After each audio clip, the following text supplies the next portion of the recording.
इतिहास के पन्नों में दर्ज कई महानायक जो आज भी याद किए जाते हैं।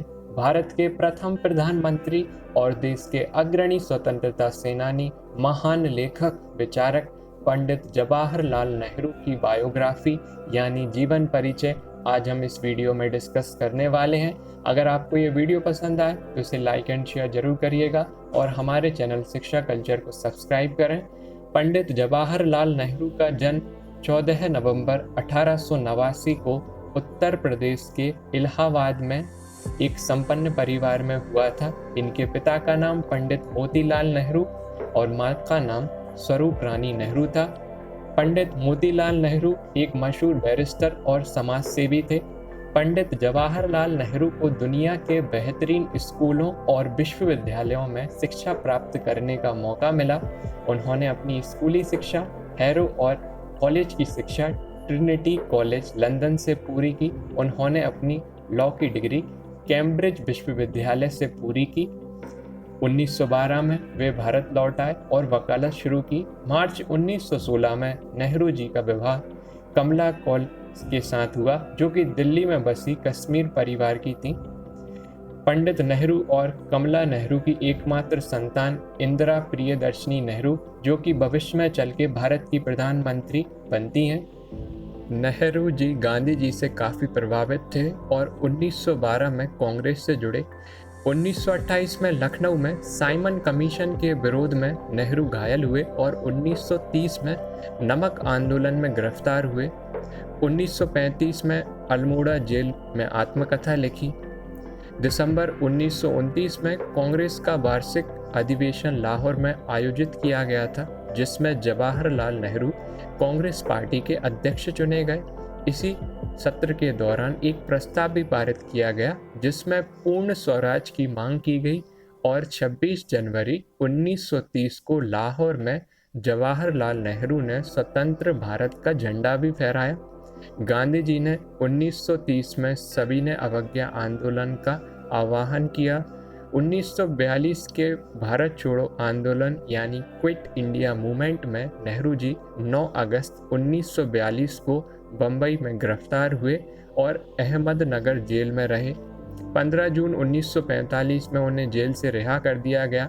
सन 1947 में भारत को आज़ादी मिलने पर जब भावी प्रधानमंत्री यानी भविष्य के प्रधानमंत्री के लिए कांग्रेस में मतदान यानी इलेक्शन हुआ, तो सरदार वल्लभ भाई पटेल, जिन्हें हम लौह पुरुष के नाम से जानते हैं, और आचार्य कृपलानी को सर्वाधिक मत मिले, किंतु महात्मा गांधी के कहने पर दोनों ने अपना नाम वापस ले लिया और फाइनली जवाहरलाल नेहरू को प्रधानमंत्री बनाया गया।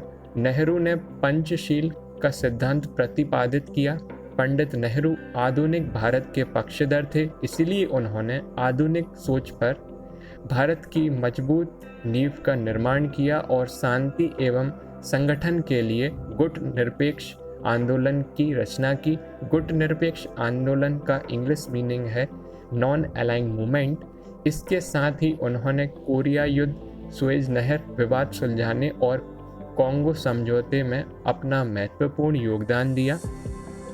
1955 में इन्हें भारत के सर्वोच्च नागरिक सम्मान भारत रत्न से अलंकृत किया गया यानी सम्मानित किया गया।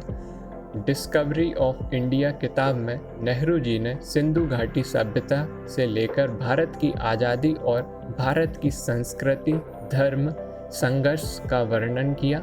पंडित जवाहरलाल नेहरू के कार्यकाल में लोकतांत्रिक परंपराओं को मजबूत करना, राष्ट्र और संविधान के धर्मनिरपेक्ष चरित्र को स्थायी भाव प्रदान करना और योजनाओं के माध्यम से देश की अर्थव्यवस्था को सुचारू करना पंडित जवाहरलाल नेहरू के प्रमुख उद्देश्य रहे थे।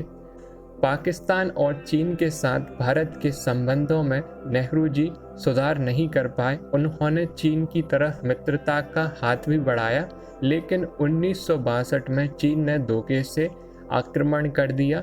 चीन का आक्रमण जवाहरलाल नेहरू के लिए एक बड़ा झटका था और शायद इसी वजह से उन्हें 27 मई 1964 को दिल का दौरा पड़ा, जिसमें उनकी मृत्यु हो गई। नेहरू जी को बच्चों से बड़ा स्नेह और लगाव था। वे बच्चों को देश का भावी निर्माता मानते थे। इसी कारण पंडित जवाहरलाल नेहरू का जन्मदिन बाल दिवस के रूप में मनाया जाता है। फिलहाल इस वीडियो में बस इतना ही। जल्द मिलते हैं नेक्स्ट वीडियो में। अगर आप किसी फ्रीडम फाइटर्स पर बायोग्राफी चाहते हैं तो कमेंट सेक्शन में मुझे बता सकते हैं। हमारे चैनल पर ऑलरेडी फ्रीडम फाइटर्स की बायोग्राफी की प्लेलिस्ट बनी हुई है, आप उसे चेकआउट कर सकते हैं, लिंक मैं डिस्क्रिप्शन में दे दूंगा। जय हिंद, जय Bharat, thanks for watching, have a great day.